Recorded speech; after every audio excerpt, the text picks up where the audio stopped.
Oh, this is what was that guy's name? That ran for governor. Phil Bredesen. Yeah, no. That's The movie guy. Yeah, Thompson. Yeah. And that was at Creek Ridge. I got a letter from him. When I was trying. Did he die?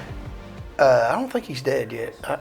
Is he dead? He died. Yet? I think he died. Yeah, he did run for president. He was worked in Tennessee in the government, but I wrote a letter to him asking him to write me a reference when I was trying to get on the highway patrol. That's how they say to get hired, to get a politician to back you. Yeah. And he wrote me a letter with enough. his name signed. Had you ever Thompson. met him? No.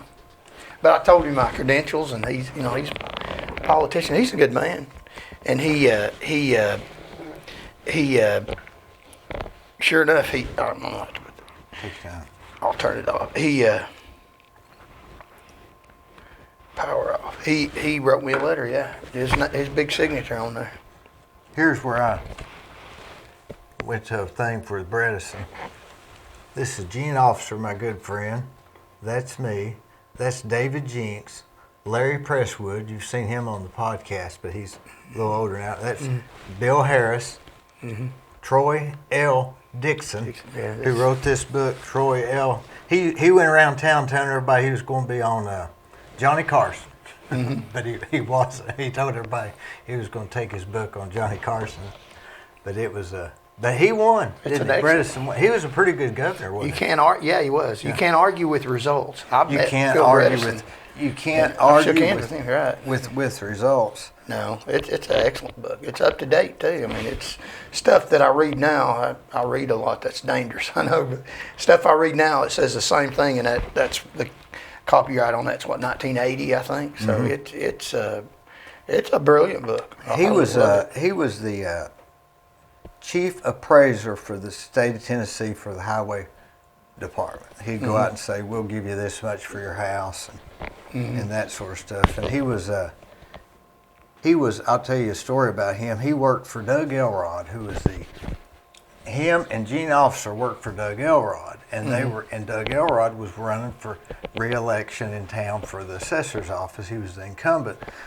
So they go to Athens. No, they go somehow or another. They got on the train with the guy that was running for governor. So they're on remember that guy that was on the train that rode the train and waved? That was his thing. And so they was coming through Athens, and they're on the back of the train waving, and there's Doug Elrod at the crowd. They were supposed to be at work, and here they were in Athens on a train. So they got fired? They said he never mentioned it because they were knocking on doors trying to get him reelected during working hours too, so I guess it was like, don't tell him, we won't tell sort of thing. Right. But anyway, you do what you I got just to see do. them both waving on the thing. Yeah, that's funny. So let me ask you this: how long is Tennessee from end to end? I think it's 440 something miles, something like that. 440, something like that. You know, that really doesn't seem like that's like going from here to Nashville and back, and to Nashville and back. I guess it's maybe a third time. It's a pretty long state. It's a beautiful state. I mean, it is. It's got a little everything. It's got flat land out west, which is beautiful. The farmland where you can see for miles, and then up north and east, it's got rolling hills. It's Cumberland. It's just caves. Right. That's one of the most fun about campaigning is meeting nice people. I love people and I love to meet people. I love to listen to them, and the beautiful scenery. I mean, me and Chris went down to South Pittsburgh just a few weeks ago. Just beautiful area. Tennessee is just a sight to see. Where were you at in South Pittsburgh? We went right downtown South Pittsburgh. Got 4 campaign signs down there. Met a lot of nice people I mean, it's amazing. You carry the campaign sign up and you tell people what your positions are, wanting to get their government back to them, and they're like, please put it out there. And people literally thank me for knocking on the doors, and they're like, that's the way to do it. And so encouraging. Not everybody's like that. Well, they call that grassroots, or Grassroots. is that what is it? Where say the soles of your shoes. What do they call that? Foot leather or something. Right, burning the leather off your foot or something. I'm lost for words on that like you, but it sure is encouraging. Shoe leather, a lot of shoe leather. It sure is encouraging meeting people. I mean, they're just so nice. Most people in Tennessee. Describe this week. I've had a rough week. Have you? I've had a good week. So how did you start out on the campaign trail this week? Well, I started out yesterday.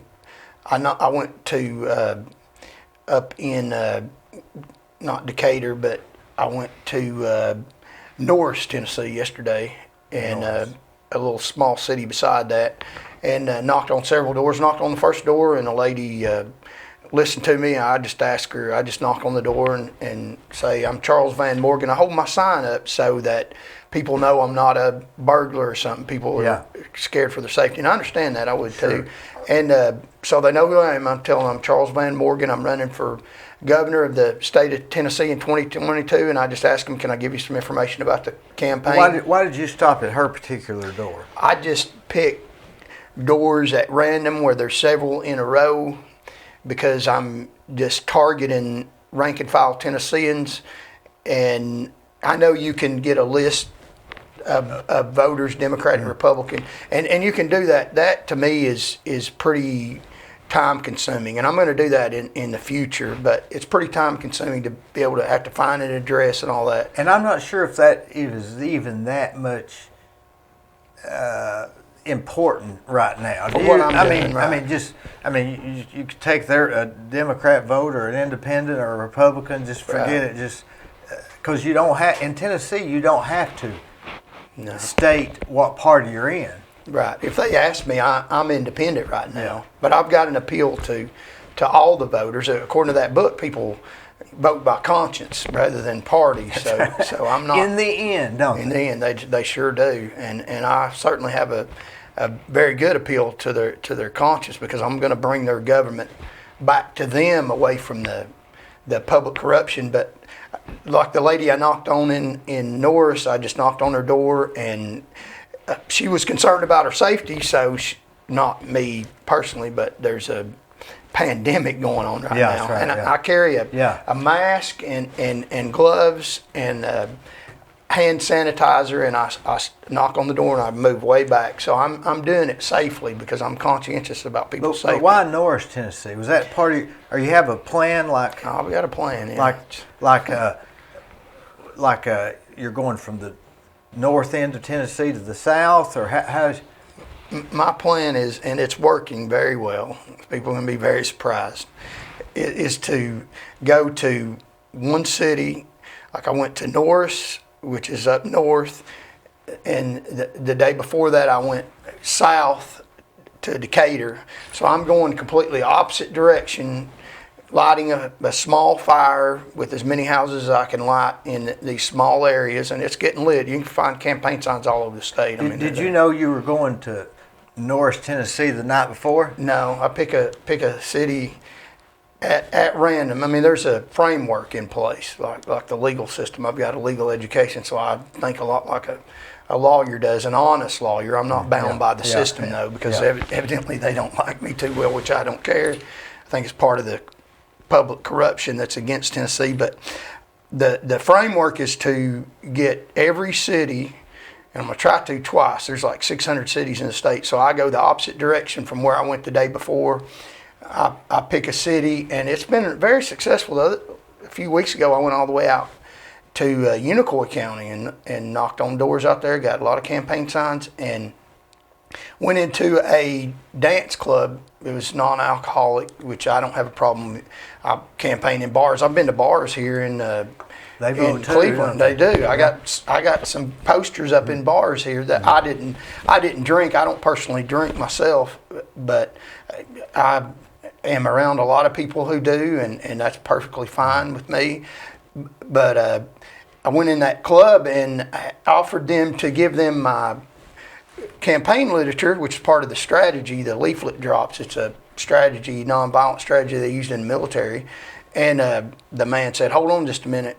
So I'm okay. And then he talked to the owner of the place, and he said, if you'll wait just a few minutes, she's going to let you speak in front of the crowd. So I'm sure that's fine with me. I'll try to speak and get Tennesseans' message out all I can. So I got to go up on the stage and ask people for their vote, tell them what I was about. I'm about giving people their government back to them, away from the public corruption, and I'm promising weekly meetings with Tennesseans in different cities to find out from the public what they want their government to do, and then I'm going to go to Nashville and do what the public wants. Now we're going to have the experts and the lay people come with me to these meetings from the state of Tennessee government, and we're going to explain circumstances in the way that we believe that things are, and then we're going to let the jury, which is the voters, decide what they want to do. It may be what the experts want, and it may not be, but this is their government. And I'm going to be their spokesperson. We're going to go to Nashville, and we're going to get done the will of the people, and the people in Nashville that don't like it, we'll get rid of them for the people. It's their government. They got a right to hire and fire people. So you feel like you're presenting your case on top of asking to vote. Say, I want you to vote for me, and here's why. That's right, exactly. The issues matter. So how many cities will you hit in a week? Seven. Not sometimes 8 or 9. Is that Saturdays and Sundays, or how do you do that? I go every day. I don't interfere with people's. Do you have religious. a ledger where you say, I'm going to this? Right. I mark city? it off as I go. Right. And 600 did you say 660 cities? A little over 600 cities. With Charleston, Tennessee, and Cleveland and Polk County, or Charleston, Cleveland, and Benton. That'd be 3, right? Mm-hmm. Athens, right? And I've been to Athens. I got signs up in Athens. What about East Ridge and what is it? Because Chattanooga has several cities. I've been to Chattanooga. I went to a rally in Chattanooga. So yeah, I went to a Black Lives Matter rally, and I had friends with me, and we gave out hundreds of cards, and I didn't march with them, but we went to a rally, got a lot of supporters. So I've been almost every city. I even go to unincorporated cities. Like the other day, me and Chris went to Sparta, and then we went to another unincorporated city right by it. So, and got 2 campaign signs down in Sparta, and about 3 in the unincorporated city right next to it. So 7. How many voters are in the state of Tennessee, would you say? There is about 6,800,000 people, and there's about 4 million voters. 4 million voters. Right. So if you could see, I mean, if I've always thought about this about campaigns. If a guy comes to talk to you, and he wants you to vote for him, and you talk to him, generally you're going to get his vote. That's what I found. And they don't even agree with you. I'll tell you this one story. I had these really 2 good friends, and one of them was running for public office, mm-hmm. and the other one was just a voter. So the good friend said, "Are you going to vote for me?" And the good friend of his said, "No, I'm going to vote for that other guy." Mm-hmm. And I never will forget his answer. He said, "Why?" He said, "Why, he come out to the house." He didn't say, "I like him better." He didn't say, "I like his." He says, "Why, he come out to the house." Mm-hmm. So that made a difference. Right. So how would you have to see 4 million people in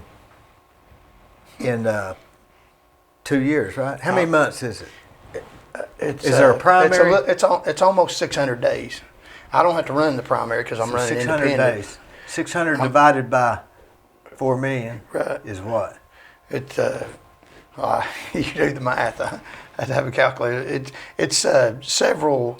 It'd be about 400 or 500 doors you'd have to knock on a day. One person can't do that. You could do 50. Right. Yeah. Quite frequently, and they do more than 50. But you figure they've got a husband or wife. Mm-hmm. So you're actually you could actually theoretically contact 100 people a day that say, why he came out to the house. You could, and then part of the message is, if you want your government back, friends calling friends. So I asked them at the door to call their friends and tell them to vote for their government back with me on the tag, Charles Van Morgan, because ultimately Tennesseans are going to run the government, and I'm just going to put into place the framework.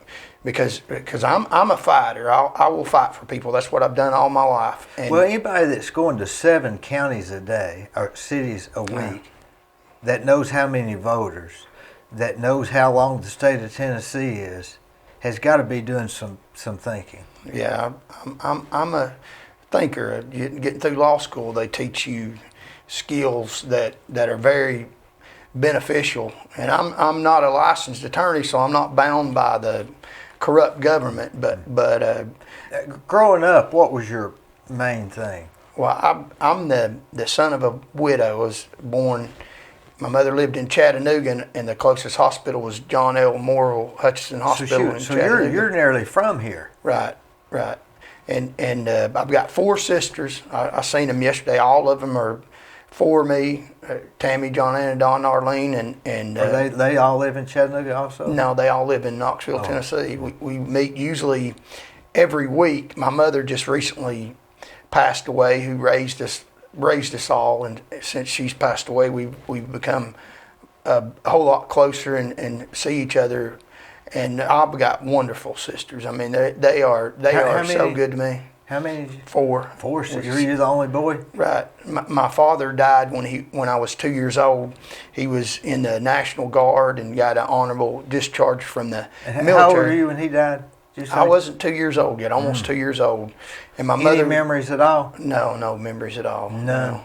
I didn't miss anything though, because I had a wonderful, God-fearing mother that worked and drove a bus so that I could attend and get a private education. And she did the job of a man and a woman. And I remember we moved in a house on Meadow Lane. We didn't have to live in the projects. She didn't have a lot of means, which I have nothing against people in the projects. There's some really good people in the projects. I asked for them to vote for me. I understand you.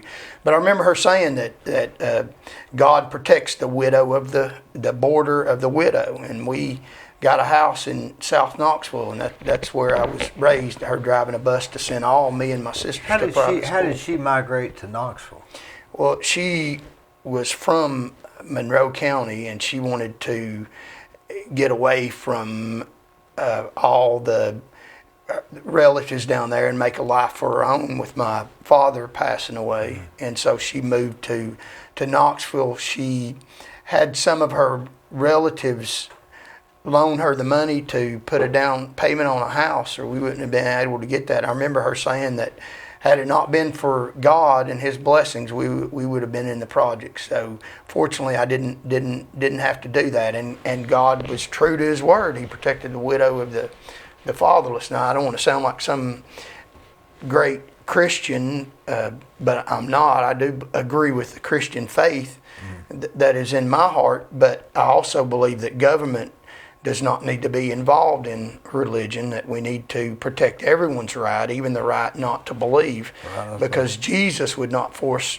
Christianity down anyone's throat, and I will not ever do that either. You can't force a commitment like that anyway. You can get it, but it won't be real. Exactly what I think. And I think if you live a life that is pleasing to God, then people will see that life, and you'll be good to everyone. So that's the only way we can win them anyway. Right. Is just to example, I guess. Example. That's right. And did you play?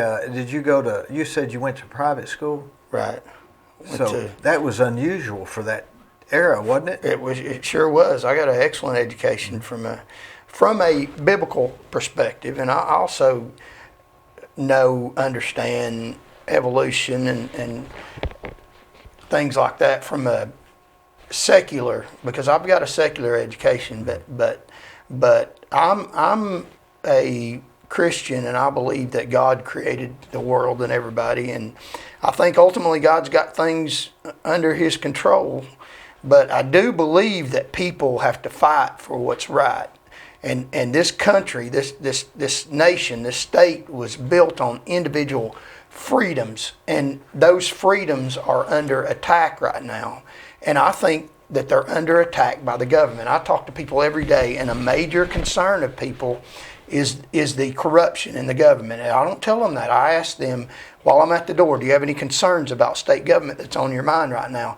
And overwhelmingly, a lot of people, they mention a lot of simple things, which I will deal with, but they mention the government corruption. And from what I understand, people overwhelmingly are very concerned about the government corruption in the state of Tennessee. And what I intend to do is to give them back the government to them to get rid of the corruption. Now, have we always had corruption in government? I mean, I guess we there's have always a level of that. There is, and that's probably never going away. I have means that I think to correct that is unlevel the playing field in Tennesseans' favor a little bit, because it's been there's socialism going on, but it's socialism for the rich. I mean, we have right now the charter schools, which are public funds going to pay private school education for rich people that don't even need it. So there's always been corruption, but you're right. But I think it's gotten at a level now that is so astonishing. I mean, we can't even trust our elections, and people in the state of Tennessee are very angry about the federal government. A lot of them tell me they don't have a lot of concerns with the state government off the top of their head, but they're concerned with the federal government and the way things have been handled. But the federal government starts at the state level, and we have the power of unity if we get together to change the way the federal government is going, because the power from the federal government starts at the state. And if you're a Republican, then you need to vote for me, because these Republicans are not really Republicans. I mean, they use their position, they use the Republican Party to get in power, and then they're rhinos. They agree with the Democrats, which is fine, but don't run as a Republican.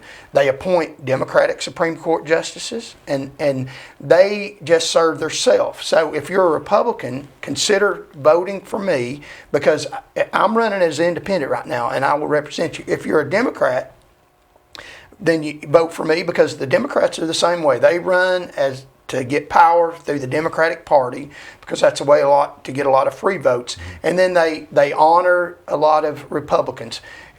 This particular government spoke out, the Republican Party spoke out publicly against the Republican candidate for president. And whether you like him or not, the Republican leader of Tennessee should not speak out against the party that put him in office, the will of the people. They don't care about the will of the people. They're just willing to wipe that away for what they feel and believe. I'm telling Democrats and Republicans both, I will not wipe away my personal feelings, my ego for what you believe. We'll do what Tennesseans believe. And if you're an independent, the independents in Tennessee last year got 45,000 votes in the state of Tennessee altogether. So they just split their vote. So if you're an independent, then put your vote on me, Charles Van Morgan, as independent, because if you give your vote to another independent, you're just throwing your vote away, because no independent wins. So if you're independent, then vote for Charles Van Morgan. I'm asking for independents vote. Put them all in one bucket so that you can have a voice. And then Democrats and Republicans need to vote for me, because I'm not a rhino. I will represent and take the best from Democrats and the best from Republicans, and get a government back that serves Tennesseans. Should we have a third party, or is that Yes. just nearly impossible? Yes, you should have the third party is the independent party. And How many independent voters did you say there were? I think there were 450,000 independent voters that spread their vote. Out of 4 million. Out of 4 million that spread their vote. All of them together got that many votes. So that's not many independents, is it? Really? No, it's not. Now, I will consider running on a party ticket, but what I'm not going to do in running the primary, what I'm not going to do is bend Tennesseans' belief to a particular party. That's why you can skip The primary. The primary. But I will run in the primary if I get enough support. If enough people tell me, we want you to run as a Republican, then I will run as a Republican. Now what exactly does a governor do? I mean, what's the textbook definition? I just happen to have the blue book going on. I read a lot. I'm this dangerous is when I read. 2010. Do they have one that's updated? They do. That's the one I got. So this is where it's a recycled one I can So serve. this is where all the rules are. It is. And it tells about the responsibilities of the governor and all the. And if you wanted to find out what the speed limit is in a county or city, that's not in here. No, that's not in there. That's actually the federal government. I mean, who could really decipher all this? I mean, this is so massive, and this is Tennessee. I bet California's is. And who could decipher it?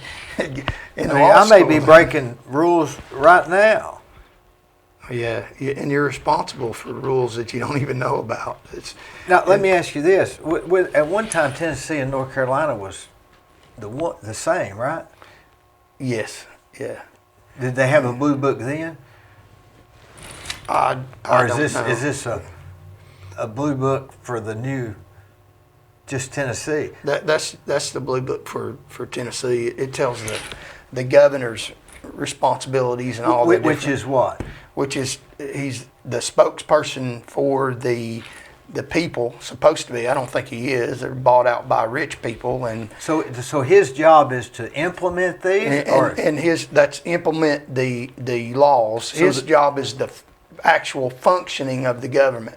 Does he appoint all these people? He appoints. Some of them he does. Some of them are elected, but he appoints the commissioners that serve the public, like Commissioner of Homeland Security, the commissioner over the prisons. So he appoints the commissioners, right? That actually run the government.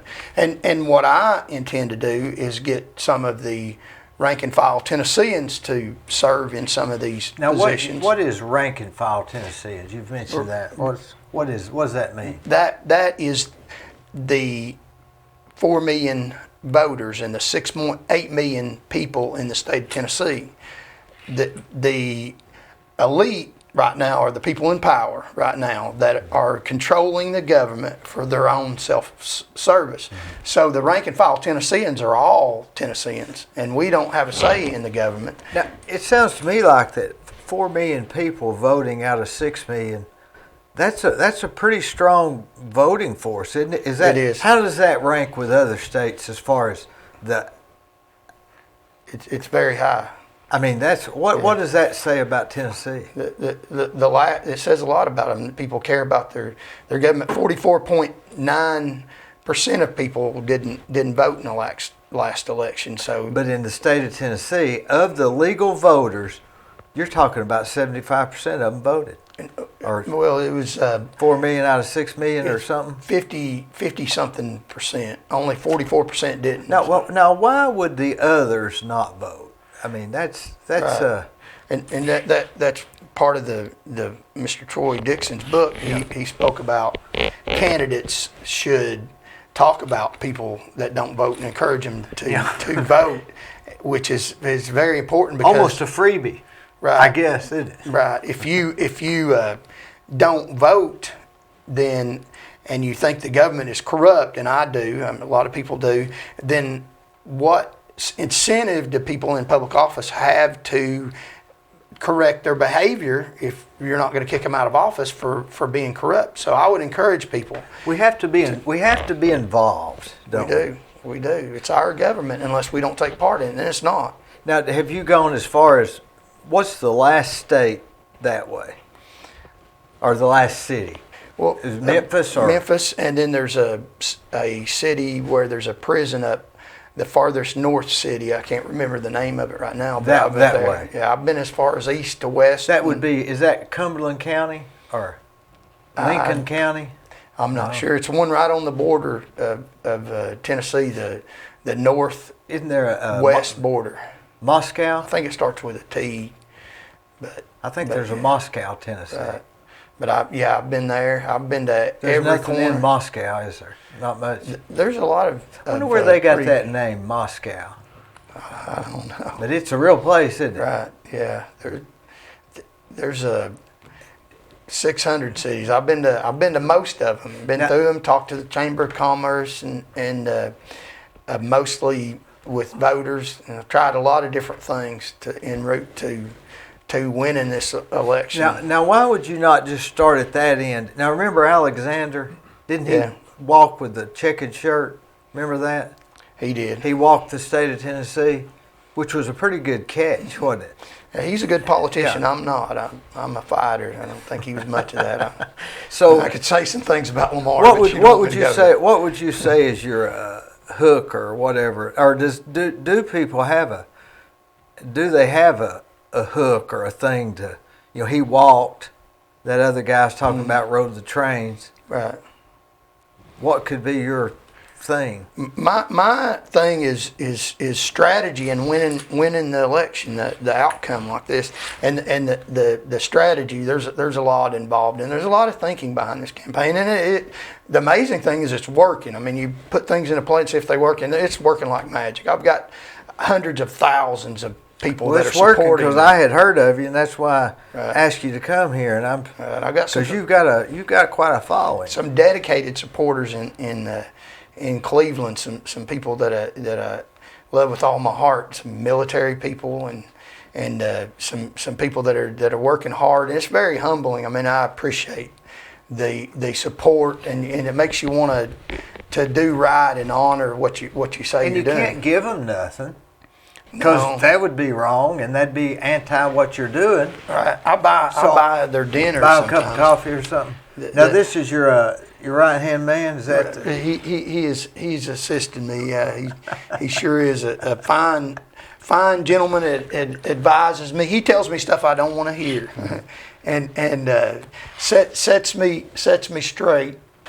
And a very good. He's not a yes. He's not a yes no, man. he's not. No. We have conflict, but we agree to do that. He I think he must like me because Does he ride with you every day or what? most every day he rides with me a lot. How do y'all keep from getting on each other's nerves?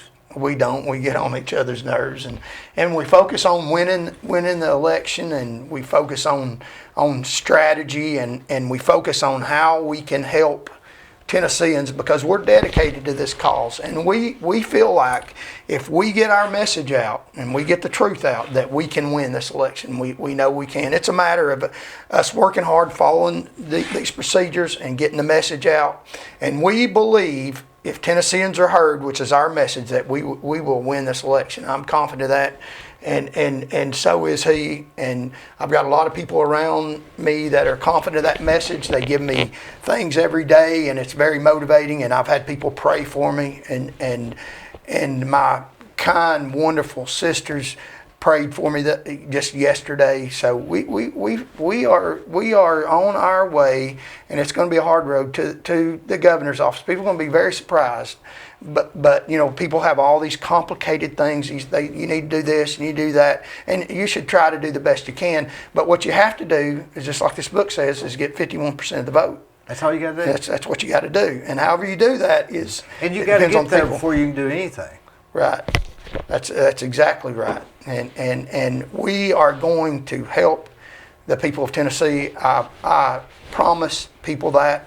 I understand people in Tennessee. Now, rich people, I'm going to help them too. But the thing about it is, the people that we have in power now, they live in these rich areas, and I'm not speaking bad about them. They understand these rich people in the rich area, and that's fine. But there's another side of town that is almost 6.8 million people that do not have a lot of means, and they see a different perspective on things. And these rich people, they know how to get to their house. They can drive right to their house, and these other 6,800,000 people, they know how to get to their house, but they don't know how to get to the farm or where all these rich people live. And I praise them, thank them for the hard work you've done to earn all your money. That's great, but there's also another side of the coin that is the other people, and there's more of us than there is them. And I understand these people. I was raised in South Knoxville without a father, fighting bullies all my life. I know how to do it. Just like David in the Bible, he didn't have all this fancy equipment. He knew the equipment that God made him that defeated other enemies in the past. And God has prepared me to fight enemies and things that I've experienced in my life in the past. And I will use those skills, and they're wonderful skills, to fight for the public. But I can't do it without the public. If I can get the public's help, then we can get to Nashville and go to work on the public corruption and help Tennesseans. If Tennesseans will help me, then I will put my skills to work in fighting for Tennesseans, and they won't have to. I'll do it for them. And I've done that all my life. It's not how you talk, it's how you walk. And you can look at my history. When I worked in the Highway Patrol, there's numerous ones of these. That's a top DUI enforcer.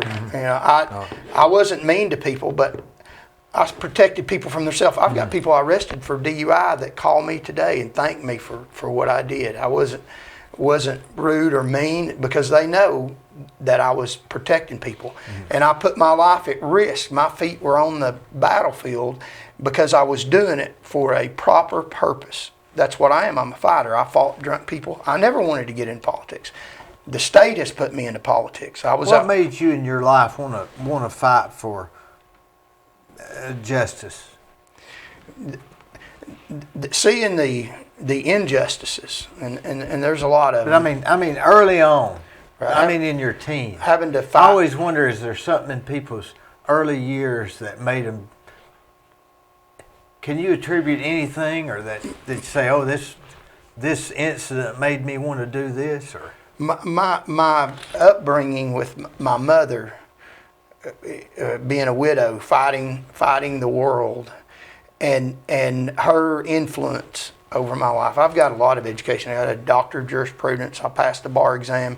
I got a Bachelor of Science degree in business. Are your sisters older than you or younger, or mixed? I've got one younger and three that are older. And are they a lot older, or? No, my oldest sister I think is 61 or 62, so we're all pretty much your together. mother was raising 4 kids. That's right. Were they all from the same? Your father that died?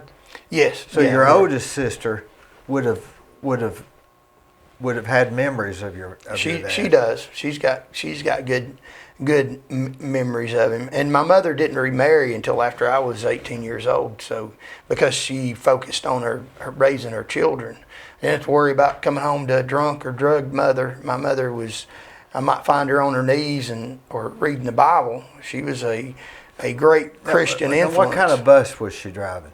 She drove one of those little vans, and then she went to one of the regular school bus? Yeah, little school buses, right. Get up at 5:30 and... Yeah, and I actually rode with her on the bus. Every day?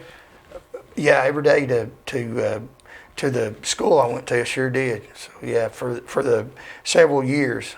What was that like? Well, I remember making airplanes and little paper airplanes and selling them. She was very good to me. My mother was very good. But I mean, what about when people acted up on the bus? She didn't ever have any problem with people acting up. I can't remember. That wasn't a thing then, was it? No, it wasn't. Might be now, but she never did I remember any kind of disturbances or anything. But that's a hard thing to drive. They had the long shift gears and. My mother tried to do right. She had a GED, and she was the smartest person that I have ever met. What did your father do? Was he was a tool and die maker when he was killed. And in the National Guard, they gave him an honorable discharge. People tell me that he would give you the shirt off his back. Some of his brothers tell me that he was their favorite brother. He was 25 years old when he was killed in a tragic car wreck. It is. I don't feel like I missed anything because my mother was such a godly, caring woman and a disciplinarian. I mean, I was raised in a day where if you did something wrong and deserved it, she'd break a hickory stick off and you'd have some blood on your legs. Were the uncles a big support? Somewhat. I went to visit my grandfathers. My mother wanted to move away from her family. For whatever reason, I don't know. I think that was the best thing. And I went to visit my grandfathers, and they were they were good people. They were very good to me. I remember one of my grandfathers bought me a green suit. And Were they in Chattanooga still? they were in, they used to run a place up on Lookout Mountain, a historic place up there. I don't remember it too well. And then they moved to Tellico Plains, and my dad had Morgan Shoes in Tellico Plains. In Madisonville, we went to Madisonville and campaigned the other day, knocked on doors and put. Now that's weird. I had a guy here this morning talking about Lookout Mountain, and I had after lunch, a lady called me about a convenience store for sale in Tellico Plains. Now, what are the odds of you bringing those up now? I don't know. Things happen for a reason. So he moved to Tellico Plains. The grandfather. What shoes did you say? Morgan Shoes. I reckon they're not still there, obviously. No, they're not. He sold shoes and also repaired them. You know, he had one of the repair shops where he had all that equipment. And I went to work with him several days when I was 10, 11, 12 years old. Tellico Plains was a bigger deal then. I think they had mining or coal mining or something, so there's more people there then. So have you been to Tellico Plains on your campaign trail? I have. We went to Madisonville the other day. Met a man in the military that invited us in his house and put a campaign sign out in his yard. Met another man that I think he'd been drinking a little bit. Told us to put a campaign sign out, and then we drive back later, it was gone. which happens. How much are those signs? They're just a couple of dollars because I bought hundreds of them. So they're like $5? Yeah, well, they're less than that, a couple of dollars. What kind of, do they have one of those stands that's kind of flimsy? Don't you hate those? No, I love those signs. They've got my friend who's a Vietnam veteran on the sign endorsing me, and I'm so very proud of that. What colors? I relate to that. They're red. I've got one in the car. They're red and just full color. They got a picture of me shaking hands with a Vietnam veteran, and because they experienced some problems when they came back from the war, and he can tell you stories. He's talked to me. I love the man. He's such a wonderful man about how when they came back from the war, people spit on him, and he said they didn't spit on him. He said if they'd spit on him, then he would have. Where does he live? He lives in Knoxville. So I met him. He drives a taxi, and you hear, a lot of Vietnam veterans have problems mentally and drinking stuff. He's just a fine, outstanding man. I listen to him a lot. He's got a lot of good advice, and he's endorsing me, shaking hands with me. He got one of my campaign signs in his front yard. I'm so very proud of that. Such an honorable man. And I put a campaign sign in a Vietnam veteran's front yard the other day who's mad at this government, and he took my sign and stuck it right by his American flag. And he told me he had fought in Vietnam. He had a right to disagree, and I cannot. A lot of those guys went to war just because they were American. They didn't really know what was right, what was wrong, or what. They just went because they were supposed to go. That's right. They sure. That's what. Some of them don't agree with the war, but they were going anyway. They did what their country asked them to do, and then when they came back, they had problems with people hating a soldier. Now time has got it right, and people honor Vietnam soldiers now, which is he doesn't have any problems now. But they told him when he came back not to even wear their uniforms out. That's what I understand. Have you ever watched those interviews on Vietnam veteran interviews? They have a lot of them, and they talk to them. They're really good. For a guy ought to be on it. They ought to request it. I'll have to watch them. Because they go into the whole rank, everything. It's because they have some of them have really bad stories. Right. And you can tell they're telling the truth. It's sad, but Tom's got it right. So, and sometimes that happens, and I relate to things that they've gone through. Conflict is sad, and it is necessary sometimes, but you shouldn't blame the soldier. They're doing what their country asked them to do. They're very honorable. What was it Harry Truman said? I don't like war. My wife doesn't like war, and my dog Fido doesn't like war, but we got to go to war. Yeah. I think it was Truman. Right. I don't know. Sometimes it is necessary. You know, to maybe protect the people. days of military going to war like that hopefully are over. I think we need to bring our young men back home. I've attended funerals of young soldiers that fought in Afghanistan and come back in body bags in several different pieces where they can't even have a open casket. And I don't think that we should be doing that unless it's absolutely necessary for America. I don't think we need to be fighting for other people, and because our American soldiers' blood is precious. Mm-hmm. That was the honor of my career with the Highway Patrol, was escorting a soldier coming back from the war, escorting him from the funeral home to his final resting place. Mm-hmm. And to see those medals, I mean, they're just the Purple Heart and the Bronze Star and all the medals that this young man received post-mortem, of course, is just a wonderful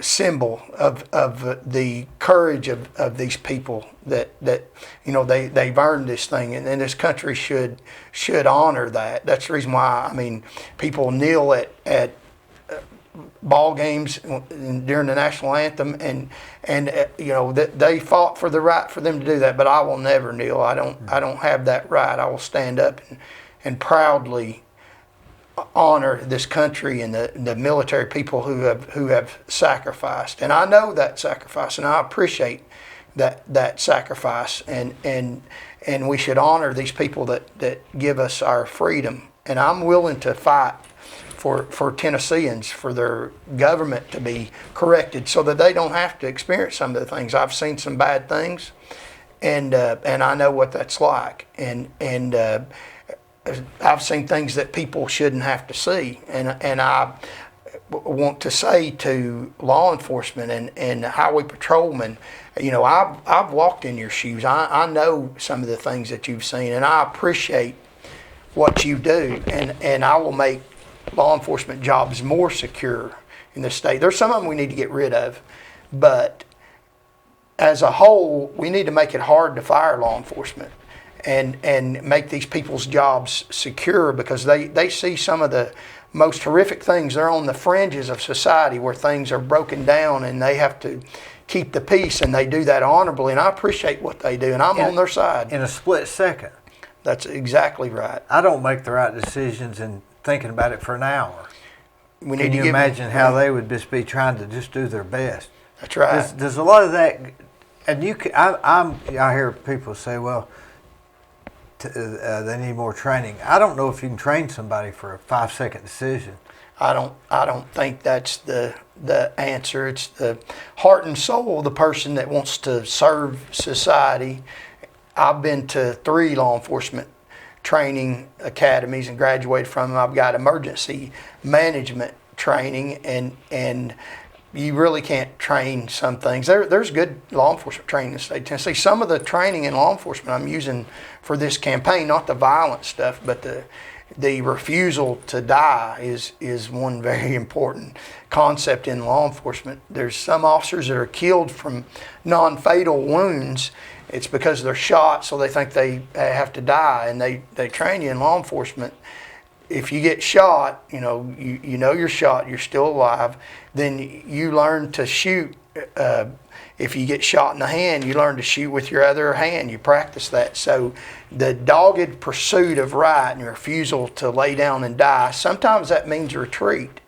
But just the realization that just because bad things happen, you keep moving forward and you stay alive.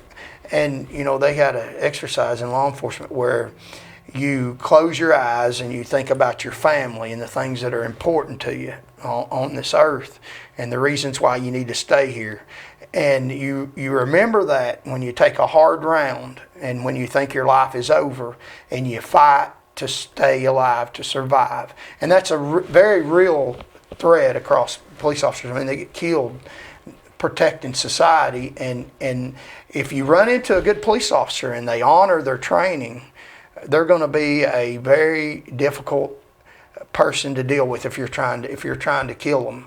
because they're going to fight to stay alive, because they're fighting for the good reasons. Now And how that's what would I'm you doing in how would you campaigning. fight to stay alive? Well, you Is there a mental thing? you plan ahead of time that, just because you take a round doesn't mean you're dead. So that shot can kill you. So you take measures to retreat if you have to. I mean, you get behind the engine compartment of the car if you're taking rounds, which is the best part. That's where you're trained to go? Right, and your radio is more important than your firearm, because if they get your firearm, then they've got you and the rest of law enforcement. If they get your radio, they got you and their firearm one-on-one. They can win that battle, but they cannot win the force. And that when they get your radio, they got you one-on-one. You can't holler for help, so you hang on to your radio. In a day's time, how many instances would Tennessee have like that? I mean, like 2 or 20? You can officerdown.com's got a page set up. When I was in law enforcement, there were usually 3 or 4 officers in the state of Tennessee get killed. There was And how long? several. And how long? Every year, 2 or 3 get killed, and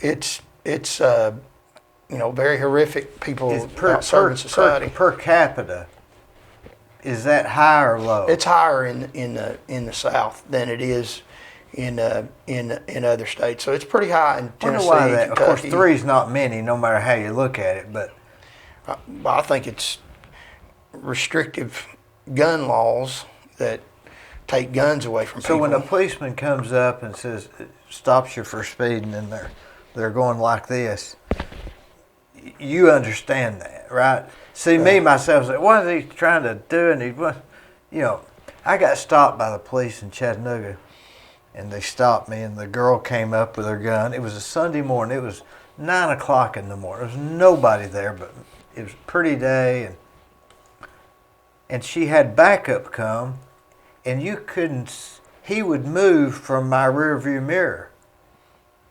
It was like he did not want me to see him in the mirror. It's a tactic, yeah. Is that Yeah, that's a tactic of law enforcement. If you can't see you, they're hard to kill. That's why they shine their it lights made me on feel you. nervous. Right, well, But I guess that didn't matter. He was. yeah. I hope the governor's office feels nervous right now. I called and complained because I couldn't see him. He had dark sunglasses on. He was moving from the mirror, and every time I'd look in there, he'd go like this, and I ended up going to court and beat the ticket. So Oh, there you go. That's where you and they fight didn't 'em. even show up. I hired a lawyer from Chattanooga, and $1,000 later, I didn't have the ticket. That's where you fight them in court. Do you fight 'em on think the it road. would be easier doing what you're doing and selling these people? Do you ever think to yourself, if I'd have worked this hard at another business, I could be rich? I know so. Yeah, that's absolutely true. Because you're not even selling them nothing. Right. It's I've always been told I had an excellent work ethic. I've gotten awards for that. Supervisors told me that. I led the state in drunk driving arrests for more than half a decade. Before a state trooper? Well, when I was about 10, 11, I delivered newspapers for a living to help take care of my family, and I've had a lot of different jobs. Well, how did you deliver them? I walked and delivered them just door to door. And Did you have to collect? Yeah, I had to collect money. I ran a business pretty much at 10 years old. So you had a paper route. I had 2 of them. Yeah, it took me a couple hours every day to deliver the papers, and I gave all the money to my mother. Of course, What do you mean 2 routes? Well, there was like one route was about an hour that they had in a different area, several blocks, and then I had another route that was about an hour long. So it took me about 2 hours. From the time you were 10 to when? 10, I think I did till I was about 14 or 15. And So every morning, what time would you head out with the paper? well, I delivered them in the evening. I think I got started about 3 o'clock after I got out of school. After you got off the bus? Yeah, and delivered them in the neighborhood, and like I said, took complaints. So it was from it people. was a daily paper. Yeah. Did you have to roll them? I can't remember how I did them. I remember having to put them in plastic on Put a rubber Sundays, band right. around them, I guess. Right. We just got them in a big bundle and put plastic around them. Where did they bring the banners to your house and then you took it from there? No, How'd that work? We met them. There was a stop where they dropped them off at a corner. I think it's at the corner of Scarlet Court and Taylor Road. Like at 3 o'clock in the afternoon? Right, and they'd drop them off there. Usually they'd be sitting there when I got there. Sometimes I had to wait on them. Just a couple of stacks of newspapers, and I had one of those big bags, and I put it in and just carry it. I did ride a bicycle for a while, and people got mad at me about the tracks in their yard, so I had to quit the bicycle. And Golly, because there wasn't no sidewalks, I guess, right? No. So you had to take them out, fold them, probably a rubber band, I guess, and then throw them? Right, yeah. I usually just laid them on the front porch, and then later on in the week I'd come by and collect the money from them. And I got other business too. I'd mow yards and stuff from people. So would you take them an actual invoice, or did you just say, "Hey, I'm here to collect for the money"? I'd just say I was there to collect. Did you ever have them say, "Well, I don't have it right now"? Sometimes I had people do that, and they'd get it later. Or they'd quit delivering the paper sometimes. But you didn't have to pay for it yourself. No. I had a bill at the end of the week where I met the manager, and then he'd tell me how much I owed for the papers, and I'd pay him. So I might have paid for some of them, I don't know, but it paid pretty good back in the day. It was a job walking around, got a lot of exercise. I remember I'd have people's dogs would start following me around, and they'd get to like me and protect me. So sometimes there'd be a little confrontation with dogs and other people's dogs. Oh yeah, and that was the problem. Yeah, isn't that something? That became the problem. And then people would get mad at me, and I'd say, "It's not my dog. I didn't do anything." So I had a dog named Major that used to follow me around, and protect me, but other people didn't like it. So remember that Pink Panther movie where he says, "What was that guy's name?" He said, "Does your dog bite?" And he said, "No." And then the dog bit him. And he said, "I thought you said your dog didn't bite." And he said, "That's not my dog." Who is it? Peter Falk? No. Peter Sellers. Peter Sellers. Yeah, Peter Sellers, Pink Panther. Yeah, he was at the motel. Yeah. So that was like 2 hours of how many doors? Oh, there's, I don't know, maybe 25, 30, a little more on each route. It was in the South Knoxville area, Taylor and Woodlawn, and then further up on a hill near a cemetery. It took me a couple hours to deliver them. I always enjoyed it. I mean, it was out in the sun, but being young, I just thought that was the way life was. Yeah. I mean, everybody else was working too, I guess, doing something. I don't think most kids were, but yeah, I didn't have a lot of interaction with people except when I collected the money. But it was a way to help take care of my family. My dad did that, and I know a lot of people. That wouldn't be a profession now. You couldn't even get people to read the newspaper hardly.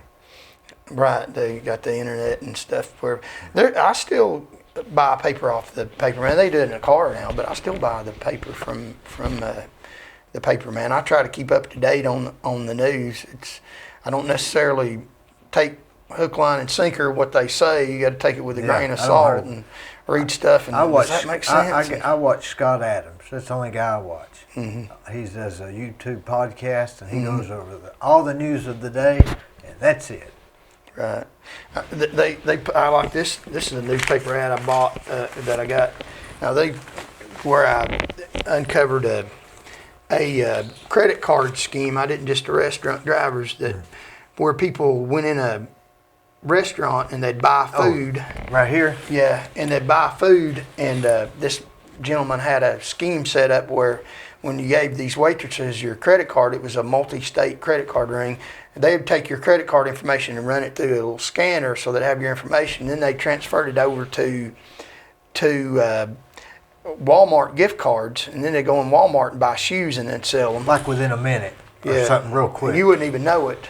And I stopped him on a DUI stop and seen all those gift cards and some scanner equipment. I'm like, something ain't right with this situation. So he was arrested for drunk driving, and then we contacted the Highway Patrol Investigation Unit, and the United States Secret Service got involved in it because it involves money. Mm-hmm. The people that protect the president also do the money, and they investigated. We went out and searched the car and figured out what he was doing, that he had these contacts in other states, and charged him appropriately with that in federal court. And he pled guilty. I think they gave him 10 years, but when we caught on to him, he had over $250,000 in his account. That's just something where he'll be getting out this year. 2010, I hope that he does. I didn't have anything to do with the sentencing, but he's people taking their cards and ripping people off. He was very apologetic about it. Like I said, I don't know about the sentencing, but that is something just simply doing the small things the DUI turns into, which is what I'm trying to do on the campaign. So sometimes the news does come up with appropriate things to put in the news. The way I do it is I look at the news media and read the story and just common sense based on does this make sense about what they're saying. That's what Scott Adams does. He says if it doesn't sound like it makes sense, it probably doesn't. It doesn't, and they're making money. They're selling inflammatory. They try most to of these ads won't even the headlines won't even be really what it's about. They're misleading. They're misleading, and they try to catch your attention, and they don't care about people. That's my problem with them. They don't care how many lives they destroy. They don't care what they do. I could run an ad here. Charles Van Morgan quits delivering the news. Will no longer deliver the newspaper. Say, man, what does that mean? Oh, he won't deliver news. He quit doing it when he was 14. I know. But people think, that gets you to read it. And then they have a long story about something else that I've maybe done bad, which, no one's perfect. Yeah. And then they lead you on that path that's not accurate. It's not true. I'm out to help That's people. why I dislike headlines. Yeah. I don't know how else they would advertise it, but to get you to read it. But generally the headlines isn't even what the deal is. Right. And the government, even in Tennessee, are afraid of these news medias. They're afraid of them. They actually have liaisons that are in direct contact with the news media. Troopers and officers have training in the news media and how to deal with them. And I mean, people don't like to hear this, but they don't write them tickets and don't know a lot of things because they want to be on the best side of the news media. So they don't portray the accurate picture of the way the government is functioning, because if they did, they would, my estimation and Tennessee's estimation is the government is not functioning appropriately.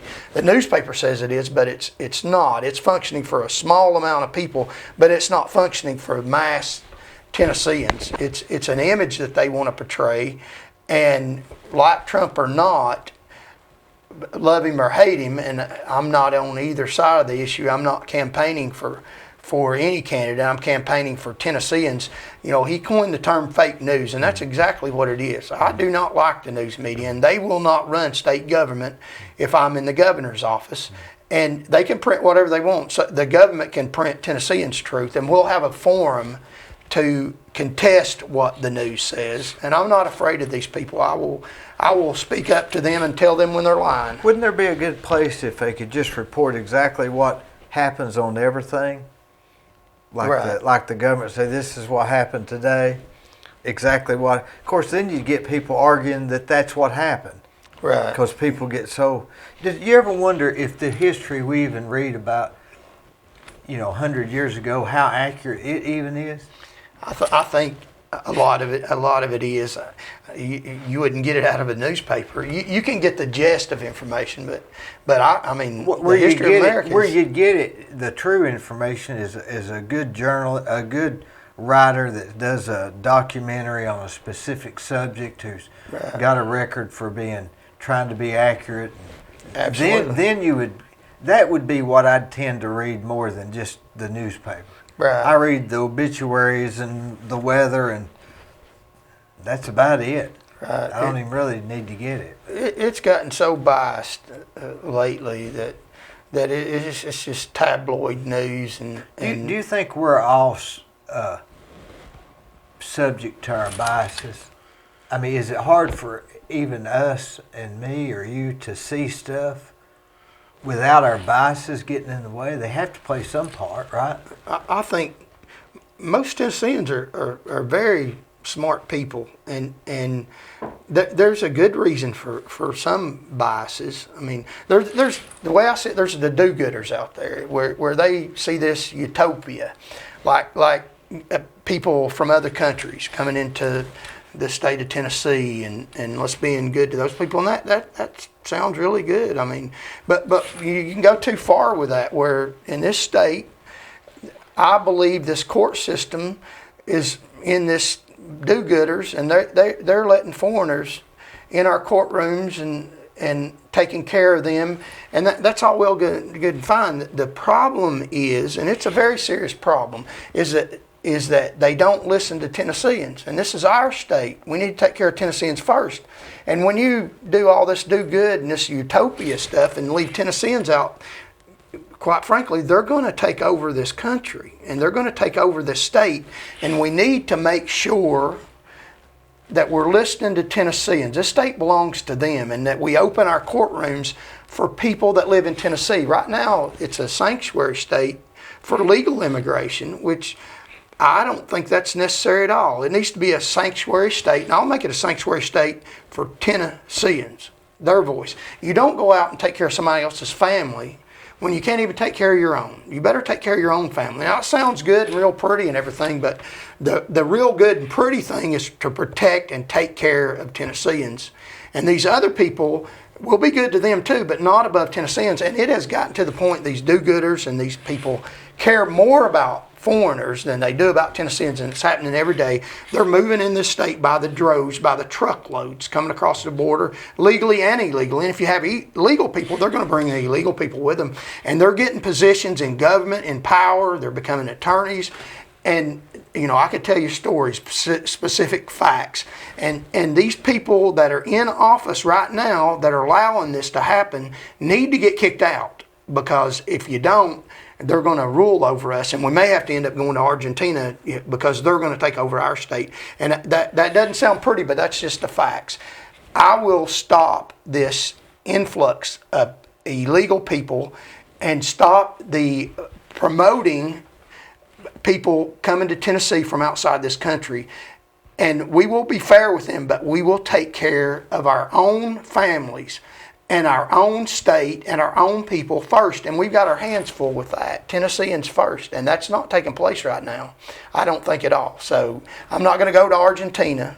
You know, I've made it a joke, which is the truth, that I've got one-way tickets to, on GoFundMe, one-way tickets for our Tennessee Supreme Court to go to Argentina, because that's who they're ruling for.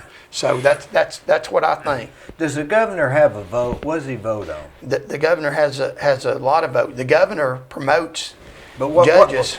What does he can veto? I mean, our representative here, Dan Howe, and he takes the voice of the people and presents it to who?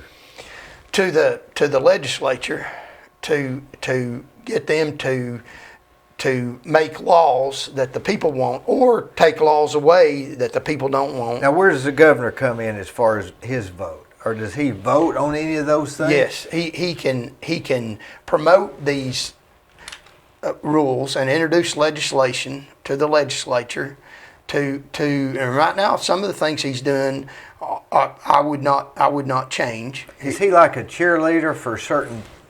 He's more than that. He's got the power of the people behind him. And but so the legislator makes the votes, yea or nay on stuff.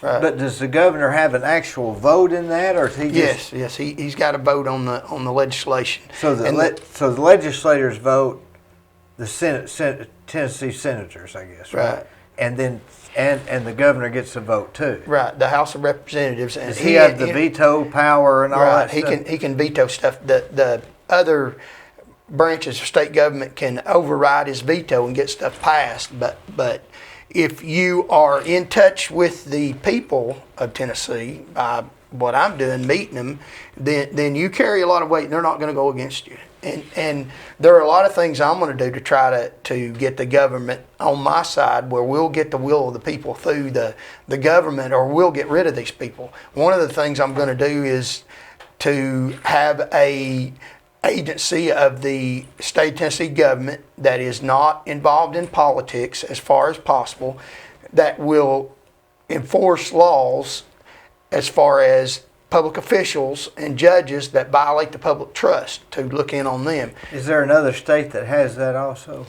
I haven't heard of one. It's kind of a unique thing that I do. All of them have, like the GBI, Georgia Department of Investigation, and Tennessee has a TBI, but they're so political. They're an arm of the governor, and that there needs to be a separate institution that can even enforce laws against the governor. If the governor breaks laws, then he needs to be held accountable just like anybody else.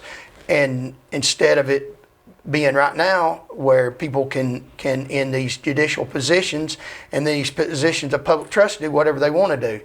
And they can do whatever they want to do until they break laws, until they do things that endanger the public. And believe you me, without going into detail, I don't want to scare people, but they do things that endanger the public. In my estimation, and a lot of Tennesseans, quite frankly, talk to them every day, they don't care about Tennesseans' safety. They care about their own safety and their own well-being, and they dish out enough to keep people pacified, but they don't truly take care of Tennesseans. One of the things I'd like to do is the explosion that went off in Nashville. There needs to be accountability.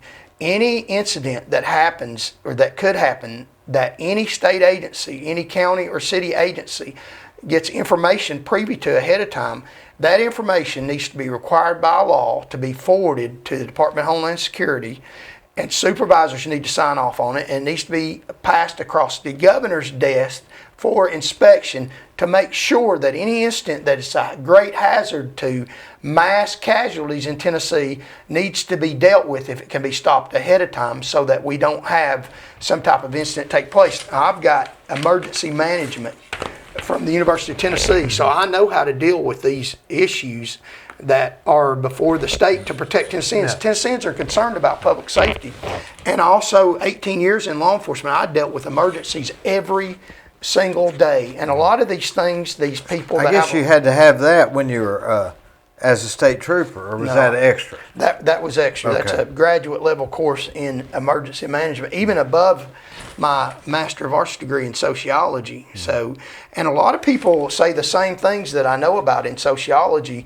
They just don't know that there's science behind that. If you take a academic class in sociology, you learn the same things that you think are going on. They're telling you, scientists have studied these things, they've done survey, and what people think in Tennessee, yeah, that's what's going on. And people think in Tennessee there's corruption going on, and scientists will tell you, sociologists, there's corruption going on in governments. It tends to get focused in the hands of a few people that control things. They control the criminal justice system, and they lock people up for control purposes. And what people think about the government, they're absolutely correct. That's absolutely right. And they need to help me and vote to correct some of these mass injustices that affect their daily lives. And I will listen to them. I promise that I will meet people weekly in different cities and towns. We'll do it safely. And we will bring our experts and we will listen to what they have to say, and then we'll go to Nashville and we will take care of the will of the people. And I believe that is the answer to 99.9% of the problems, is that this government is separated from Tennesseans. And I intend to get in contact with them. I'm knocking on as many doors as I can and enjoy every minute. It's not something I would do without running for government office, knocking on people's doors, but it's something that I truly found that I enjoy. So that is my intention, is to help the rank and file 6.8 million Tennesseans. I need their help. If they will help me, then I will help them when I get in office. I assure you that I've got the education and training necessary to do that. Education in sociology, I know the facts. We have these people in government offices now that do things for political reasons. Right now, they're trying to pass a bill that incarcerates people for a longer period of time, mandates they do their complete sentence. And these people are high school graduates, and I am a person who has got good common sense from my mother, who had a GED, and a person who has studied the science, a Master of Arts degree in Criminology from the University of Tennessee. Absolutely, it is not a good idea to mandate that people do their full sentences in already overcrowded prisons in Tennessee. That's a political ploy to get votes. I'm not a politician. If you elect me in the governor's office, I will institute policies to make sure people make a safe transition out of prisons, and will put more money into education and jobs and not overfill the prisons just because the government wants to control them. So that is what I intend to do. I'm not a politician. I know the science and I know the facts. I'm educated, and these people in public office are not educated. They don't know what they're doing. They don't have a clue, and they're dangerous to people except themselves. That is what I think. So, isn't this a good transition for your career, though, to be in public office? It is. I mean, isn't it sort of a natural step? It is, and the fire is behind it. The fire in the belly is behind it. And how are you supporting this campaign? Well, I'm self-supporting it now, and I get a lot of offers to contribute to the campaign, and I've got to log it, and I've accepted some recently. I had a man give me $100 the other day, a man that just out knocking on his door, and so I'm self-supporting it. I'm retired, semi-retired from the state government, so I get a retirement. I don't have a lot of money. So you're spending that on gas. I'm spending, yeah, and I'm driving around the state in my Toyota Prius because I'm concerned about the environment. Now, I don't have a problem with people driving their big SUVs, and I won't stop that at all. But I feel personally, where I can, I will try to make it a cleaner world. Even if you don't agree with the global warming and climate change, whatever they want to call it, which I tend to think we need to clean up our environment, clean up our air, the best that we can, and government needs to be behind means to do that. And I'm going to try to bring green jobs to Tennessee. Tennessee's got an excellent education system, and we need to try to train people for the green energy jobs that are coming up in the future that are going to get here, and we can be on the leading end of the green energy jobs where people will have to come to Tennessee to be educated in green energy. We're going to be the authority on that. We've got the fastest computer in the world in Oak Ridge, Tennessee, and we can use that to help learn how to educate ourselves to promote green energy. Not that gas is a good thing. I would not stop fracking. I'm all for gas, but where we can transition without hurting jobs, and then that's exactly. We've got to start looking at all the areas, don't we? So I'm putting my actions where my words are, and driving around the state in a hybrid car, and it also saves a lot of money. I'm on a tight budget. But I want to mention this. This is an award I got, and this pretty much is a statement to me on the bottom. Trooper of the Year. You can read that if you want to. Trooper of the Year, 2006, Tennessee Highway Patrol. I don't want to. That's not important. The word's on the bottom by an attorney. With malice toward none, with charity for all, with firmness in the right, as God gives us to see the right. Let us strive to finish the work we are in. Abraham Lincoln. That is a powerful statement that things happen for a reason. That I'm 100% Boy, he behind. made a name for himself, didn't he? He did. Abraham Lincoln. He did. He sure did. I don't want his end, but he did. He did, and I don't intend to do that. I take measures to protect myself. So. You heard that old that. You know, there was a joke about Lincoln. I better not say it. It was probably off. But let me say this too. Thank you so very much. I appreciate you for having me on this show. You are a great, honorable man. I'm not just saying that. I don't say that to everybody. That. And I appreciate you having me on this show, and anything that I can do to help you, please let me know. I tell people about the show all over the state. Man, I'm glad you came. I like I say, I reached out to you, and I knew that you were going to be I know you're going to be a success. But summarize for us why we should vote for Charles Van Morgan, 2022 Governor of the State of Tennessee. Well, the people in Tennessee should vote for me because I'm going to give them their government back to them. I'm going to have the promise and the weekly meetings in Tennessee to listen to what Tennesseans want to do. And then I'm going to go to Nashville, and we're going to take care of the will of the people instead of the self-serving people out in Nashville who run it for themselves. I'm educated and very well prepared all my life. I'm a fighter to take on the helm of the Tennessee government office.